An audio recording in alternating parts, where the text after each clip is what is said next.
360th episode of the Korea podcast. I'm your host, Jack, located in Ulsan, South Korea. Today is the 6th of June. It's the 6th. Hope everybody has had a fantastic rainy weekend and is back to work on Monday. Actually, today was a day off. It's not a work day. On the Korea podcast, I talk about anything and everything related to living and working in South Korea as well as around the South Korean peninsula, and I talk about issues that occur that are mentioned in the local news media outlets. Occasionally, if fancy carries me that way, I happen to stumble into a conversation with another individual, which I haven't done in a very, very long time because simply don't have the time to pursue such individuals. But hopefully that'll change in the future. Today, first of all, I'm going to check. Sound is good. On today's podcast, what we're going to talk about, there's lots to talk about. Last week I took a week off. Last week I took a day off because I was in need of some rest. I was tired, dazed and confused, and so that's why I took some time off. But today we're back to business, and I've got stuff that I want to talk about as soon as I find my tunes here. Oh, there it is. Okay. What's on the menu today? We're going to talk a little bit about inflation, economy, and what's coming our way. If this is your first time to the Live in Korea podcast or to the Korea podcast, then make sure to smash up the likes, subscribe to the channel, and hit that little bell notification button so you don't miss any other videos that may be coming your way. And of course, you get notified whenever a podcast goes live, which it does every Monday, well, most Mondays at 10 p.m. as it is right now. To kick off today's podcast, I'd like to announce that the Korea Herald has reported that COVID-19 cases dipped to 5,000 for the first time since January. And what I'm wondering is how long it will take, or what numbers we will need to see before people actually stop wearing masks. Because up until now, people still continue to wear masks despite the fact that it no longer is a requirement by the official government rules, regulations. And yet, without fail, the majority of people do still wear masks, my children included. Schools still require students to wear masks, which is unfortunate because I think that needs to change, and fast, just to give the kids some break from having to wear masks non-stop 24 hours a day, well, not 24 hours a day, but through the entire duration of their tiny little existence in schools. And it's too much. It's enough. Teachers need to stop. So yeah, so that's good. COVID cases have dropped. First time since January, when the country reported 5,804 infections. So that's good. That's good news. Let's see how long it takes for people to actually start, not wearing. I get the feeling that most people are just, we're too used to it. It's been 2 years, over 2 years now, I guess, and it's hard. I think psychologically most of us have, I'm trying to break that habit now basically, but psychologically most people have developed a strange habit and are incapable of dropping it now. It kind of says something about how easily the population can be manipulated into doing things that, that need to be done. All right, so 6%, where is that coming from? Gasoline prices and diesel prices rise for fourth straight week amid tight supply. We know that, I think in Ulsan here at least, gasoline was 1941 or so. Diesel used to be about 501 less than that, and the past week I'm pretty sure that I tanked up my Hagwon van for over 2001 per liter. By the way, if you are living in Korea and you are interested in starting your own business, then let's just check chat here quickly. The Living Korea podcast is sponsored by Shane English, so if you are living in Korea and you are interested in starting your own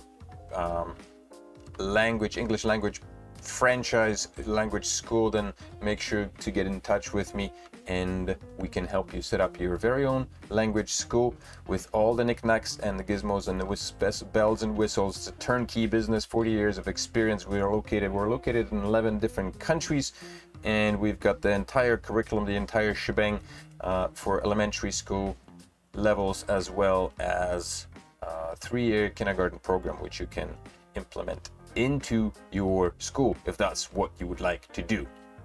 Nobody here in the chat. Moving back to the news. So yeah, the average retail price of gasoline stood at 2013 won per liter from May 29th till June 2nd, up 19.31. This is actually around Ulsan. I haven't seen gasoline at this price, but I certainly saw diesel at this price, which was shocking to me because technically diesel was always cheaper than gasoline, and it surpassed its prices. It's back down now again, but for a little while it was at very high prices, which was a shocker. Korea's household debt highest among major economies report. Pardon me, I was just sucking on a bunch of salted sunflower seeds, and now I'm a little bit parched. South Korea's household debt topped 104% of gross domestic product, making the highest level among 36 major economies, the Institute of International Finance data showed. Korea's household debt fell to 143% of GDP in the first quarter of this year from 105% in the same period of a year earlier, still outrunning rivals by a large margin, according to the report the Washington-based Private Financial Industry Association released May 18th. Korea ranks above countries like, I forget which ones, but in any case, I think what needs to be mentioned here, though, that the household debt here, the household management, or the way that people manage, or maybe the reason why household debt is so high in Korea is because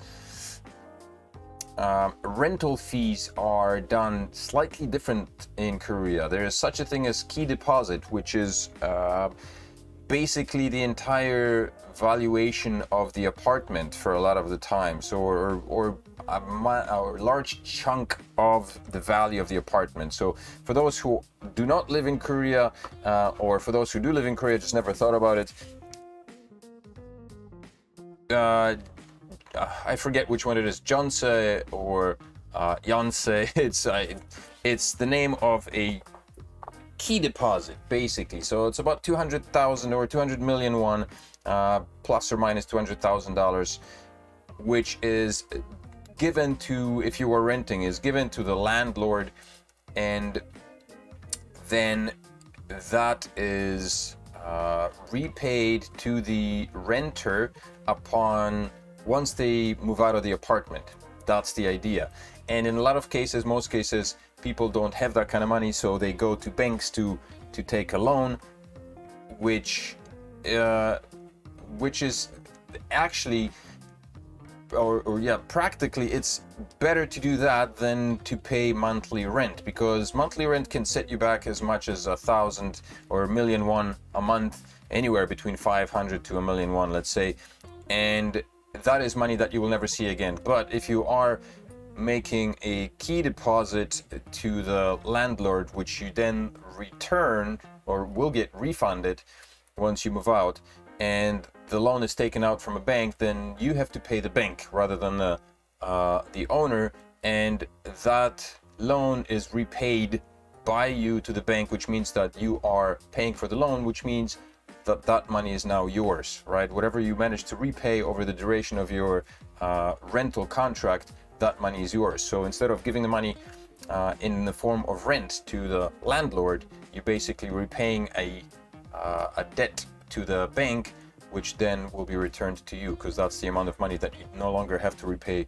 back to the bank. Of course, there are interest rates and all that stuff, so you pay a little bit more to the bank, but in the end, if you do get a decent rate, then you are able, and if you're able to repay it quicker to the bank, then you are safe. So that's probably the reason why Korea's household debt ranks so high, because a lot of people do go that route and they take a mortgage or take a loan out for the purpose of paying their key deposit for their housing. So I think that's slightly inflated there, but nonetheless, yeah, it's massive. Korea ranks number 1 in household debt to GDP ratio in Q1. Yeah, I think this is, yeah, okay.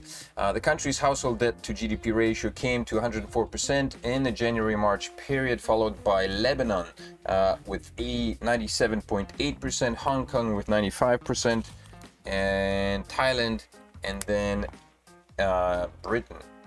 So that's quite high, man. Korea is standing on top of giants. Consumer inflation may rise above 6% in second half. So in addition to everything that's happening right now with the gasoline prices, there's of course also an increase in prices for everything else. Anything that's imported, you know, prices are being jacked up because of the war, because of inflation, because the devaluation of the US dollar.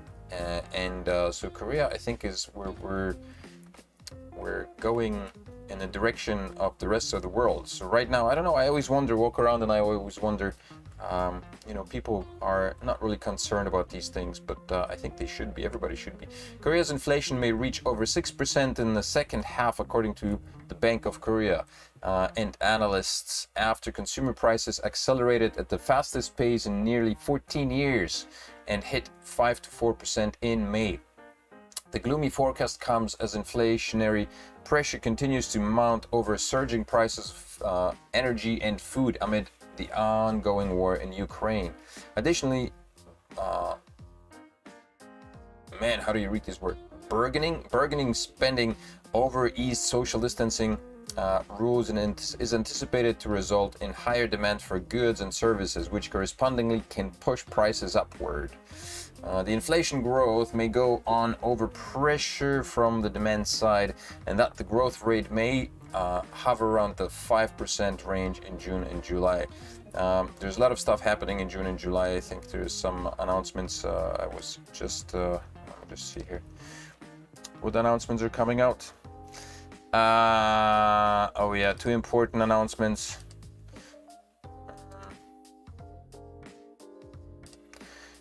This week, the European Central Bank will announce its interest rate decision on June 9th, and the President will hold a monetary policy conference on June 10th. Both the United States and China will release CPI data for May, so we'll see what's happening then. The meeting came after Statistics Korea announced earlier on Friday that monthly inflation grew at 5 to 4%, the steepest year-on-year increase since August 2008, when the figure stood at 5.6%. In 2008, we had a major recession. That's when the USA bought out or paid out all the banks, man, dug them all out. So banks caused the crash and they resuscitated them, and now we're back in the same predicament here. So things are not looking great. Expect everything to increase by 6%, man. Office workers in Seoul suffer from lunchflation. Apparently, businesses have been jacking up their pricing by about 500 won over lunch periods. On Friday around noon, the Gangwon intersection was flooded with office workers heading to lunch. Some already got in long lines in front of popular restaurants selling cold noodles. Looking for a brief respite from the hot temperatures, it almost appears as if the pandemic has finally come to an end, giving some relief, blah blah blah. However, restaurant owners now face another hardship: inflation. According to data released by Statistics Korea, Friday consumer prices rose 5 to 4% in May. And so, sorry for the 500. So there, I guess their messages. Look at that. There's Daegu Boljorim. I have no idea what kind of food it is. Budejjigae, 10,000 won. Jeugbokum, 10,000 won. Holy mackerel! Here in Ulsan, you can get Jeugbokum for about I guess 7,000. Still, that also is an increase. I remember you were able to get that stuff for like $5. Godari Jongshik. I guess that's kind of set menu. Sundubujjigae. 8,001. Seoul is always more expensive, but so sorry for the 501 increase for each of the items on the menu, but it is due to inflation, read a sign poster on a Chinese restaurant near Jonggak Station at Seoul Metro line. So everything's I think I spent 13,000 won on average lunchtime, around 9,000 won for food and 4,000 for coffee. So prices seem to be getting up there with Canada and stuff pretty soon. And I don't even know what prices would be like in Canada in restaurants. I remember back home you were not able to go as a student. You weren't able to go out and eat as leisurely as you can in Korea, because there's no way that I can drop $20-30 on a meal every single day as a student, unless you're sleeping on silver cushions. But in Korea, you were totally able to do that, because you could go. I see lots of students. I mean, the parents pay for it, but it's possible still, I guess now, for students to have lunches out in restaurants, and relatively healthy lunches for 5,000 or 6,000 won. But I guess that's slowly changing. 13,000 for lunch. That's like $13 dropping. Inflation growth. This hits nearly 14-year high in May on high energy prices. South Korea's consumer prices rose at the fastest clip in almost 14 years in May due to high energy and food costs over the protracted war between Russia and Ukraine. And economic recovery data showed Friday consumer prices jumped 5.4%. So this is being reported again and again by all media outlets, basically. Yeah. Must be true then. Regulator to apply stricter rules on financial soundness of bank card firms issuers. Banks are no longer eager to give out loans.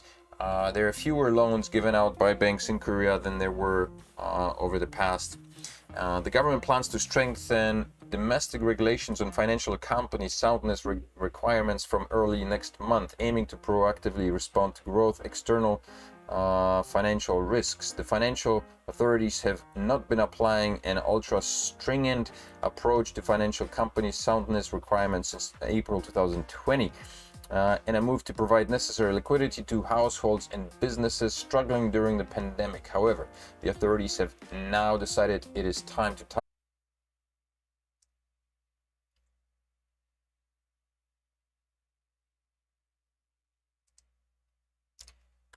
My apologies. Computer crash again. Strange why this happens. I'm not exactly sure. Still, it's a mystery unsolved. Unsolved mystery. Just gotta make sure that there's sound.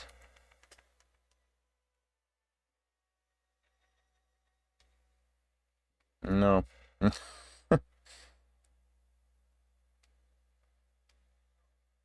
All right. Okay. Good. We're back on track. My goodness. Without tunes. Well, without tunes, I guess it is. I gotta shut myself up here. So I had another computer crash. I don't know why this happens. It could be my RAM. I don't know. Don't know why that happens, but it does happen. And now I gotta restart myself here. I was in the middle. I was on the roll, and now I'm off the roll. And now I need to get back onto the roll. All right. What was the? Sorry.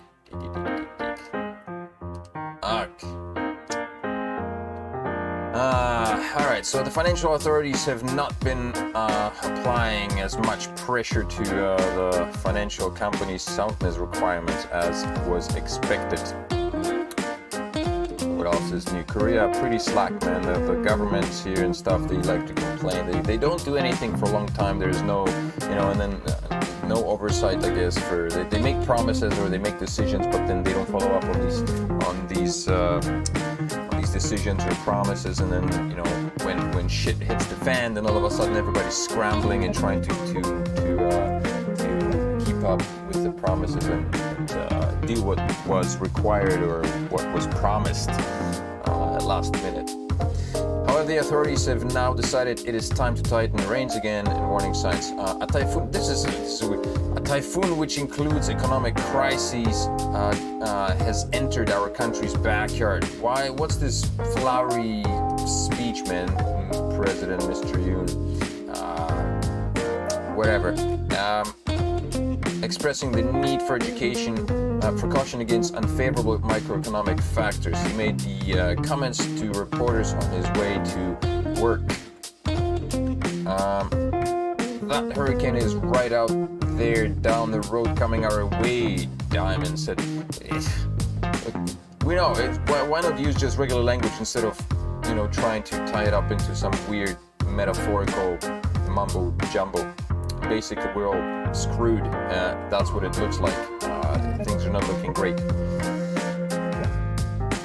The U.S., as the U.S. Federal Reserve plans to reduce its $8.5 trillion balance sheet starting this month through quantitative tightening, the opposite of quantitative easing, aiming to shrink the money supply in the economy. Local financial companies are in urgent need of bracing themselves for increased uncertainties in the global macroeconomy environment.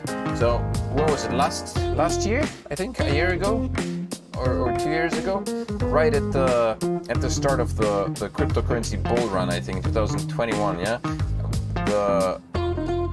the U.S. was printing like $3 trillion, man, just left and right. And just 2 years later, all of a sudden they realized that it's backfiring, and so now they're trying to tighten up. So they're going to be burning a bunch of bills just to keep themselves afloat and keep themselves from going under, because things are not looking great.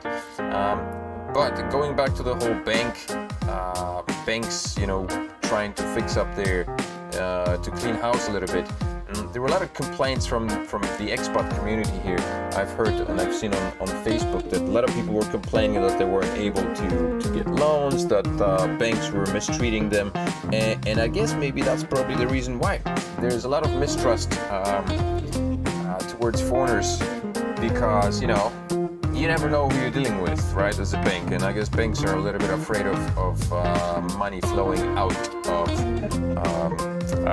of the country when people move money in and out or start sending money abroad. I guess that's problematic. So banks don't want to give out loans and then have to face massive losses. This is what was happening in Japan there. When I was in Japan in 2004, people were getting loans left and right, and there were so many smaller banks that were giving out loans. I guess something that I just saw a bit of a podcast that was talking about decentralizing the banks. So instead of having a bunch of centralized banks, the idea was to create more smaller, locally settled or localized banks that would run somewhere that could take up some of the burden of just the financial sector. That's on the, what is the podcast here? Let's see. Are you a filmmaker or a content creator and looking for high quality music and sound effects for no? What you're saying is, here you go. Quantitative easing is good if not Valuetainment clips, but Valuetainment podcast, I guess. So this dude, interesting to see him doing a podcast. He was doing a lot of interviews in the past and stuff. What was the point of this? No idea. I lost my train of thought. Anyway, okay. So he was talking about the need to possibly decentralize banks by creating smaller banks locally, but I'm not sure if that will work either as well, because what the case that was happening in Japan was smaller banks were giving out a lot of loans, and a lot of these banks basically lost a lot of money. A lot of money was taken out of Japan by people who would take loans from 2 or 3 banks and then just leave the country with all the money without repaying. Yeah, cards overdrawn and stuff like that. Inflation growth hits nearly 14%, 14-year high. Did we not see that already? Regulator to apply stricter rules on financial soundness. What's happening here? It may be. No, we saw. Yes. Okay. Shares of budget carriers expected to rise. There's something that you may be interested if you're investing. Something you might look into while the stock market may be crashing and things are not doing great. It seems like shares of budget carriers are expected to rise, mainly because people are willing to drop hefty sums of money to get out of Korea, to get back on the road again. Stock prices of so-called LCCs or low-cost carriers continue to move upward lately, reflecting the country's revitalized travel sector, with a number of international travelers increasing. According to the Korean exchange, the stock price of Jeju Air saw a weekly increase of 7.73% as the price rose from 20,000 won to 22,000 won. So yeah, other low carriers including Jin Air, Tway Air also logged a weekly increase of 2.23% and 3.3%. These airlines, I guess, are very basic in their makeup, but I mean the flights are also pretty short. Most of the time, I think Jeju Air flies outside. It has international flights to like Thailand and local Southeast Asian, as well as I guess Japan areas. But for the most part, these guys fly locally. I don't know how far, whether they fly into Europe or not. But there was an article I read here somewhere. Not this just yet. I read somewhere that a woman paid 2,000 or 2 million won for a flight to Spain, which was almost twice as much as she would have paid before Corona. So I don't know. It sounds like, if it was twice as much, that would have been a mathematical equation I'm not able to solve right now. But it would have been dirt cheap to fly for a return flight to fly to Spain from Korea for twice less than 2 million won. Good deal, man. She must have gotten a bargain. But anyway, so yeah, things are not looking great, man. Prices are jumping up. What else is happening here? And this is not adding. So vows firm and stern response to any North Korean provocation. Ray Dalio was just watching a podcast or an interview with Ray Dalio today, and he was talking about his analysis and I guess relating to his book recently published on the New World Order, Shift of the New World Order, which was very interesting. And he was talking about the different stages that precede the shift in economic downturn or an economic shift. And wars, he listed 5 different wars, which I don't remember, but what they were. But some of them were economic wars, sanction wars, which is kind of like a way of fighting without actually shooting, right? And then military war, so sanction war is basically what the USA is having right now with Russia, right? And he was also talking about Russia, in a way, USA providing military support to Ukraine, which kind of added to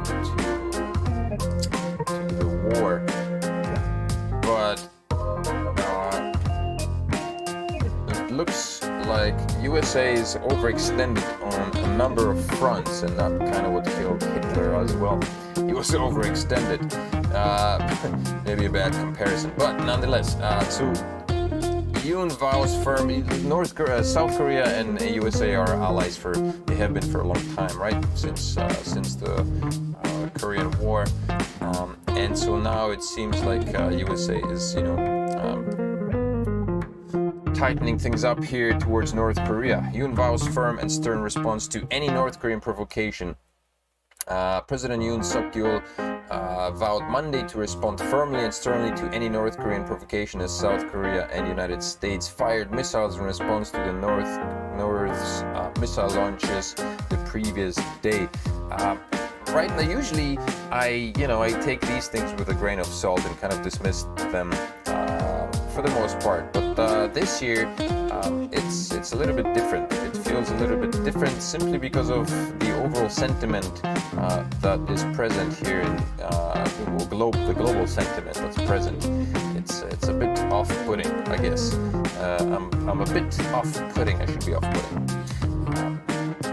But Yoon made the remark during a Memorial Day ceremony held at Seoul National Cemetery a day after North Korea fired 8 short-range ballistic missiles into the East Sea in its third show of force since Yoon took office last month. It almost feels like the North and South are flipping onto a kind of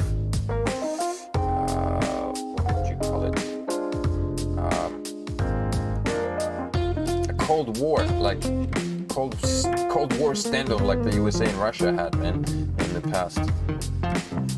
North Korea. So what happened was North Korea fired 8 short-range ballistic missiles toward East Sea. When did that happen? On Sunday, a day after South Korea and the United States wrapped up their joint drills near the peninsula involving a U.S. aircraft carrier, according to the South's military. So the USA and South Korea had a drill, and then North Korea fired some ballistic missiles. And in response to that, South Korea launched 8 missiles in response to the North, which is precisely what I mean. Like it's South Korea and the United States responded to North Korea's launch of 8 missiles Sunday by firing 8 more missiles into waters off the coast of the Korean peninsula Monday morning. I don't know, it feels like the entire world is just turning upside down, man. We're hitting a global recession pretty soon. It feels like we're on the verge of an entire economic collapse. And things like that are not very helpful. Yoon's plan to attend NATO. What is this? Let me just switch over. Yeah, so things are not looking too great. Not too great at the moment. Yeah, this is the Guardian basically reiterating the same thing. South Korea and the US fired 8 surface-to-surface missiles into the sea in response to North Korea's launch. Not great. Ruling party chief says Ukraine seeks large amount of assistance from South Korea. So now South Korea is supposed to get involved into the war as well, and it's expected. The ruling party chief, who is visiting Ukraine, has said the war-torn country is hoping for a large amount of medical and other assistance from South Korea in its ongoing war with Russia, according to its party Sunday.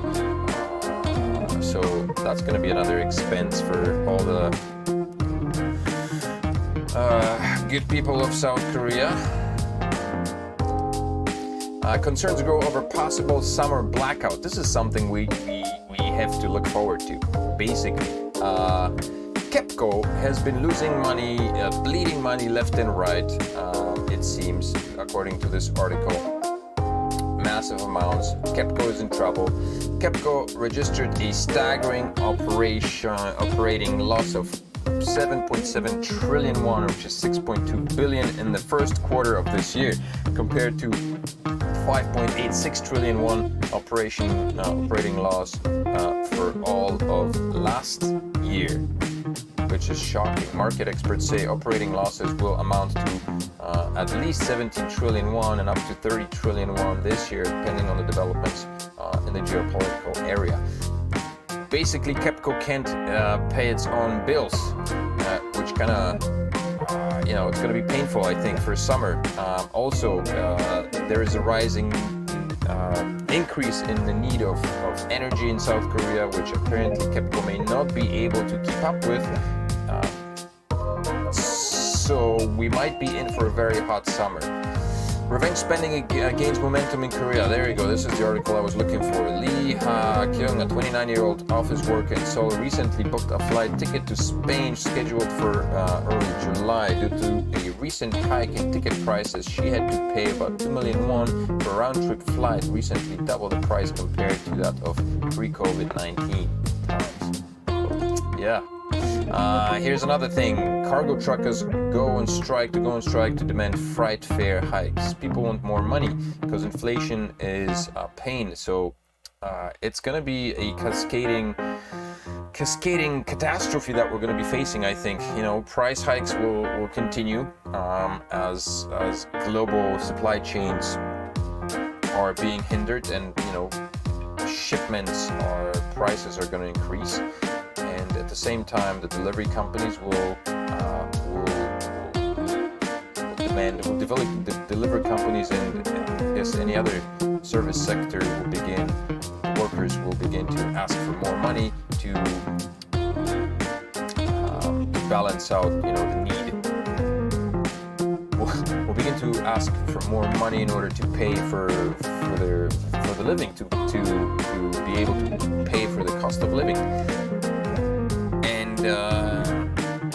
The truckers union threatened last month to go on a general strike on June 7th, protesting that surging diesel prices are threatening their right to survival. I don't know how trucking companies work here, but I assume that you've got your truck, you pay for your gas, diesel. When you have to pay $2 for a liter of diesel, that's crazy. I remember our truck, our van for the hog one, I would pay 60, maybe 70 or 80,000 won to fill it up. Now the same fill up costs me 120,000 won, which is massive. So these trucks, when they run on diesel, the cost of filling these suckers up is massive. And when you look at diesel prices surpassing the prices of regular gasoline, I can just imagine the cost these people incur in order to move goods from point A to B. So again, supply chains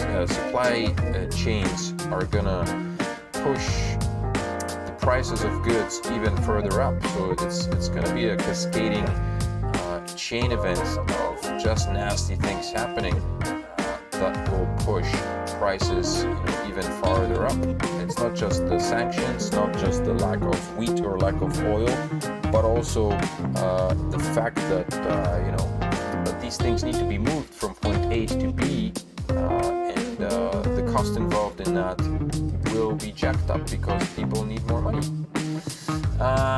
This is an interesting little tidbit. Chinese nationals purchased nearly 7,000 buildings in South Korea in 2020-21. Here's a little layout.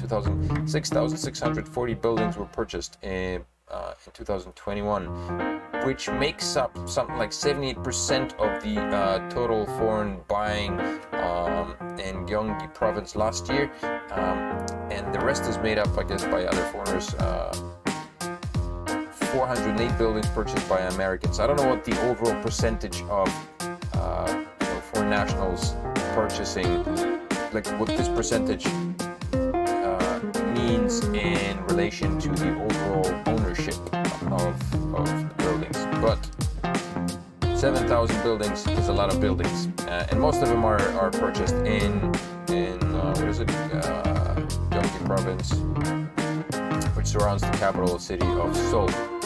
So it seems like Chinese investors are attacking the capital cities, diversifying their portfolios, which is a wise decision. You want to invest, like Dalio was saying, you want to invest into stable assets.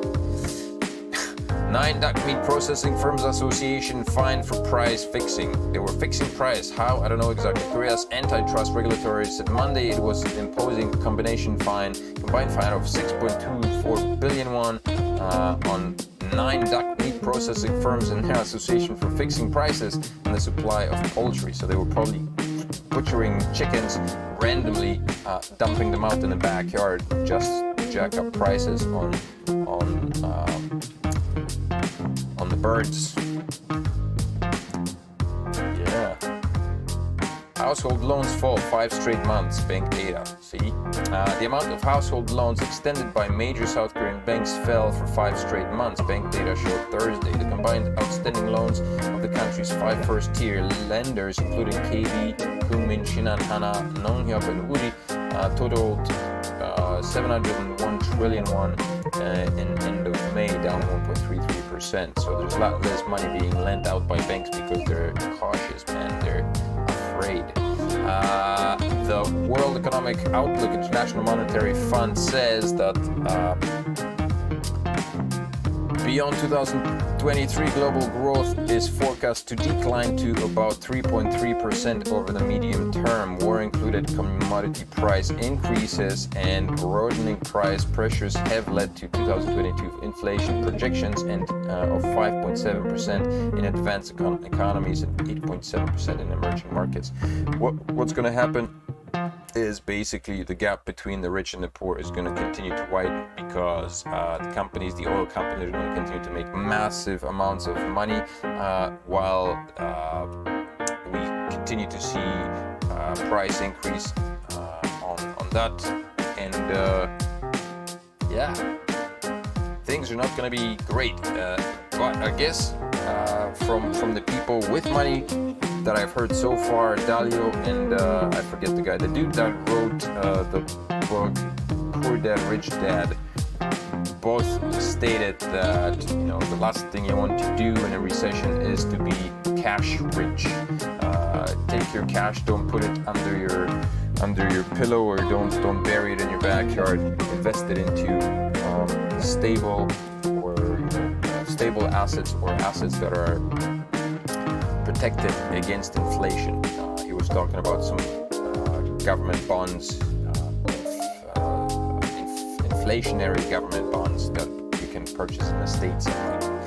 But he mentioned, he did talk about things that you might want to invest is gold, silver, obviously, and I guess oil if you can do that, and some of it in crypto. But he also did mention Dalio mentioned that a smart way to invest is to diversify, not to focus too much on one asset.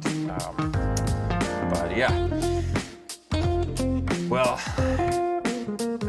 hard times ahead. I think that's what we're seeing. Nobody joined me here today for the podcast. Oh well, and the podcast came to an end. I hope you all enjoyed it. If this is your first time joining me here for the podcast in the aftermath of this whole thing, my goodness, the sound was so loud all this time and nobody here to tell me. Make sure to smash up the likes if you're joining me after the podcast. If not, then I'll see you in the next week's podcast. Have a good weekend, or week rather. Have a good 4-day week here in South Korea, and I will see you next week on another episode, hopefully. Bye-bye.